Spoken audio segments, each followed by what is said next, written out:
If you've accidentally deleted messages on Target 2025, there are ways to attempt recovery. Follow these steps to try and restore your lost messages. Step 1. Check the trash or deleted items folder.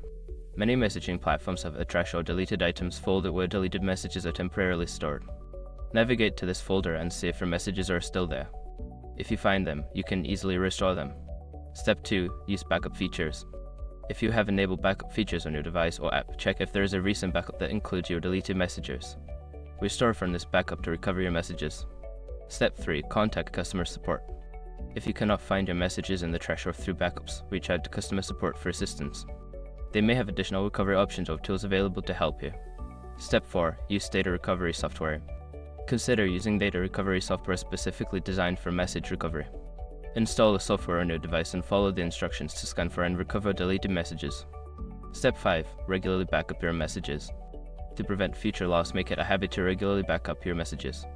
This can be done through cloud services or by exporting your messages to a safe location. By following these steps, you may be able to recover your deleted messages. Always remember to keep backups to avoid losing important information in the future.